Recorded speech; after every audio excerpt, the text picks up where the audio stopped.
Woo! Hey everyone, it's Ben Hardy here, and in today's going to be reviewing the all-new 2023 Chevy Suburban High Country. Before we get into this video though, as always, if you want to save time and money the next time you purchase a car, link to my car buying guide in the description down below. Let's get into it.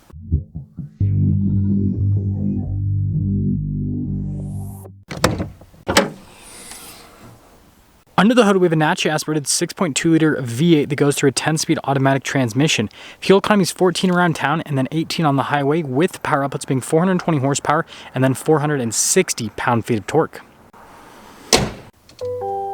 Now let's go over the front end of the High Country. So first off, you guys can see you've got divots there on either side of the hood. I love the look of those. And then of course we got the High Country logo here, Chevy bow tie front and center, and then lots of chrome trim. But notice the coloration here. That's like the High Country color. It's kind of like a rose-ish gold. Not good with colors. Anyways, we've got these LED lights here with the daytime running light, and then you can see the venting off to the side. Parking sensors there at the bottom, and we also have a front camera there as well, but there's a front end. Coming around the side here, our tire and wheel setup is 275, 50, 22 in the front and in the rear as well. And you guys can see you've got a pretty basic luxury car wheel design happening. Got some chrome, got some silver trim.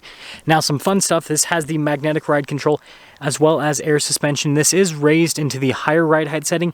This is not the highest ride height setting though. I love the molding there for the fender. And then of course got another High Country logo, Suburban there on the side. And you guys will see, this is one big beast.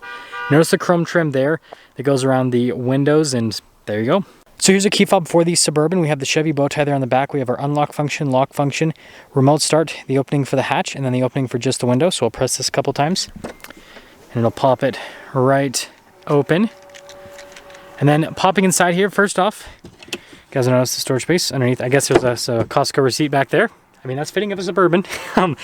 This throws down the second row seats. This is for the third row seats to throw them down and raise them up. So basically you can do either function. So like, for example, I guess it's that one. Whoops. Apparently I don't know my directions. And look how fast that is. It's like, whoop, bam. That's crazy. But yeah, big benefit of the Suburban. Tons of space even behind the third row. And so if you want a more practical vehicle, get this over the Tahoe, for example. And then when you are all done, just press that. Okay, there's a little bit of a lag there. I was kind of concerned, but then it'll pop down.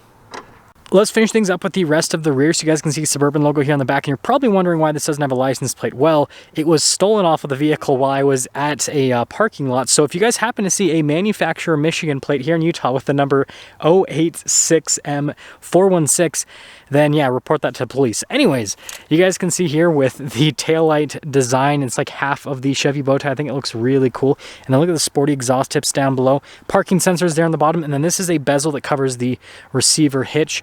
And I'll show you guys the towing and payload sticker a little bit later, but there's the rest of the rear. So popping over here to the back, you guys can see we have these beautiful High Country colors. I love the wood trim, and yeah, I just think that it looks really solid overall. And then practical stuff like door lock and unlock, window control, and then speaker for the Bose sound system. High Country logo right there. And then here are the seats. I think they look pretty sweet, as you can see. Look at like the perforations there in the center. And this design here on the side is pretty cool. All of our adjustments here on the side of the seat, and then popping in, those side steps help out quite a bit. Legroom. Yeah, so you guys can see pretty spacious. We've got the little TVs here in the back, so perfect for kids especially. I mean, it's even got YouTube Kids. It's got everything you need. But if you really want your kids to like be super geniuses and everything, have them go on YouTube, type in Ben Hardy, and trust me, like, no, I'm just kidding. Anyways, we got vents here at the top. And then you've got a couple cup holders here, and then you got your climate zone here for the rear, heated seats for these captain chairs, USBs, and then a full power outlet down below. And then we have the third row, which, well, since this is a Ben Hardy home review, we get a pop here in the third row. So there's your legroom. There's the headroom. Got another vent here at the top, probably hard to see. More cup holder action, and you can very comfortably fit adults back here. One thing I will say is that I'm impressed that these seats are just as nice as these second row seats with the material used. Sometimes, you know, in the past, GM would cheap out, but I think they did a good job. Let's head all the way to the front. Now here's the front door panel. It looks pretty much identical to the one in the rear. Blind spot mounting here for the mirrors. Again, door lock and unlock. All of our window controls here. Memory seats. By the way, the front two windows are automatic. Mirrors do power fold in. Then the speaker for the Bose sound system. High Country plaque right there. And before I forget, here's our sticker action. So conventional towing capacity, 7,900 pounds. Payload, 1,435. High Country logo here in the headrest. And then you can see the front seats have that same design as all throughout. Power adjustments, pedal layout, trailer brake control right here. This is for the heads-up display. We've got a bunch of controls here in this section. So lane departure, stability control, hill descent control, parking sensors, auto stop start. That's Tron on the camera system. Parking brake, and then we have our driveline select. This has 4-wheel auto, 4-wheel high, 4-wheel low, 2-wheel high, and then you have your drive mode select built into this dial, and then you press that button to adjust the air suspension, also built into that dial. Light control, yeah, that's a mouthful. Steering wheel's power adjustable. Let's pop in.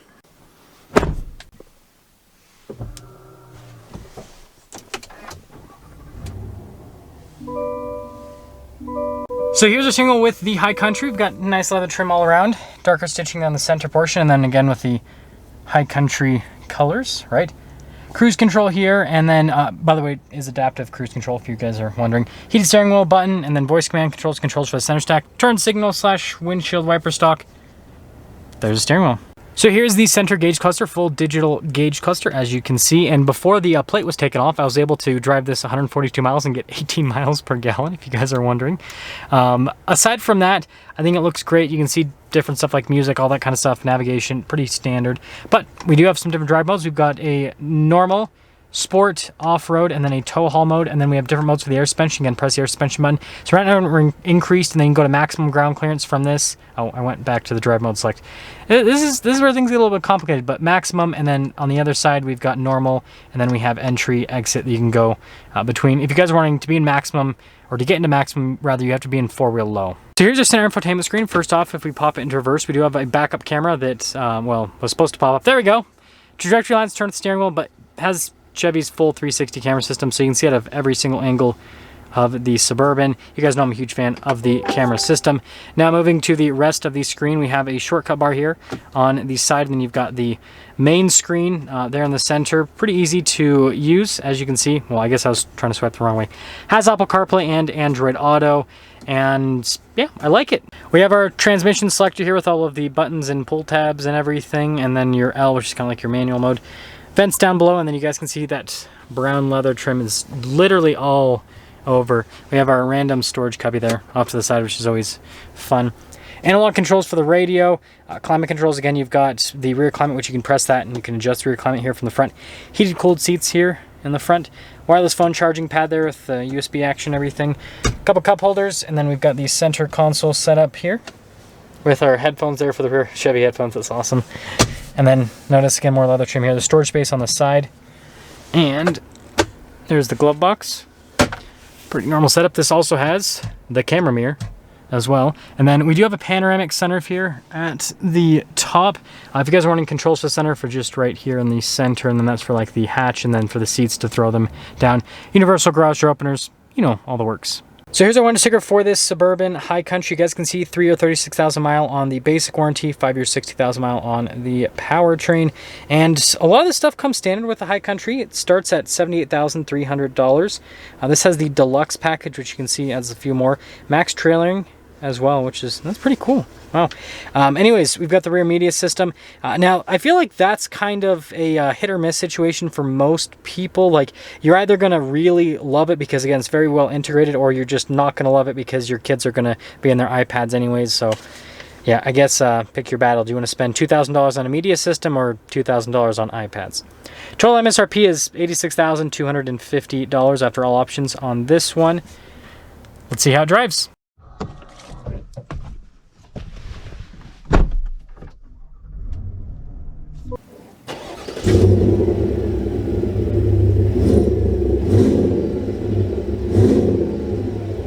Well, let's talk about visibility before we set off. Here's visibility of the hood, both of the mirrors. And by the way, hopefully you can see the heads-up display now, which something that thing's really cool about this heads-up display. Actually, we'll talk about it when we drive. Never mind. There's the rest of the rear. Let's set off. Okay, so we are starting off here in the Suburban High Country, and actually we're going to put the suspension. Oh, it's already in normal ride height setting now. I was gonna say we're gonna put the suspension down, but it did it all for me. So something that I do want to comment on is The suspension setup in this is very, very good. So between the air suspension and the magnetic ride control, it just soaks up everything so well. It is a very long wheelbase vehicle, so that also does help out quite a bit, but it's just really comfortable. So I think they did a great job with that whole setup. We're gonna pop into the sport mode so that everything gets a little bit more aggressive. And I think you guys are really going to like this 6.2 V8. Woo! Yeah, it's got some punch. It's got some punch, that is for sure. Gonna pop back in this normal mode rather. So yeah, I really like the acceleration of the 6.2 V8. It's got great passing power on the highway as well. And you guys could see it's not like the most economical thing on the planet, but it's not horrible. 18 miles per gallon, right? It's decent. Now some other stuff, seat comfort's pretty good. I do like the fact that it has the air conditioned seat function, but I think that Chevy needs to just add massaging seats as standard on the High Country package, since this is, you know, Chevy's luxury package. I think that just makes sense. And so yeah, that's the only thing. Just add massaging seats for the front. I will say though, with these seats, you definitely do have to sit pretty upright in them. They're kind of a little bit on the harder side of things. I've noticed that with GM seats, and so they're only uncomfortable if you have bad posture. But if you have really good posture while you're sitting in the seats, aka, you know, you're not slumped over with your back or anything like that, then they're fine. They're completely fine. So I guess that GM just wants people to have good posture, which, you know, that ain't a bad thing. Some other stuff here with the Suburban, just living with it, it's massive. But if you're used to driving around a half-ton truck, this isn't bad. It really isn't. But if you're, you know, basically used to driving like a, you know, regular modern crossover, and then you pop into this, you're gonna feel like you're in something like just huge, because it is substantial. But the thing is, the storage space in this is just amazing. Like, I have not had to throw down the seats once on grocery trips or anything like that. Yeah, I know I'm aging myself, because I have to go to the store instead of having my you know, parents get me food now. I'm getting old, guys. But anyways, it's got a ton of space, and like the second and third row also have a ton of space. Like, this is a people mover, and that's why people like SUVs in this segment. Yeah, see, going to the train tracks, like, yeah, you feel it, you hear a little bit, but it's overall, it's really good. You know, for being, you know, basically a pickup truck SUV. So overall, I really like the Suburban High Country. Again, after living with this for the week, it's impressed me quite a bit. And I have lived with an Escalade actually for a week as well. That happened last year, the new body style Escalade. And here's what I have to say is the Escalade does have more comfortable seats. Cadillac puts just more comfortable seats in their vehicles compared to what Chevy has. That being said, I still do think that this gives you most of the Escalade experience. It doesn't have the looks, obviously, and it doesn't have the fancy giant screen, and, you know, the interior isn't quite there, but it has most of the luxury features. It has, I mean, this drives identical. Like, because it has the magnetic ride control and the air suspension, it's the same. It is literally the same. And so if you don't need massaging seats, if you don't need the Cadillac badge, and if you don't need the Cadillac interior, I know that's a lot of stuff, but still, if you just want like most of the luxury stuff, 90%, then the Chevy Suburban High Country gives that to you. You can also get the Tahoe and the High Country package as well. So let me know what you guys think. That's gonna sum things up with our video on this Suburban High Country. I will see all of you in the next video.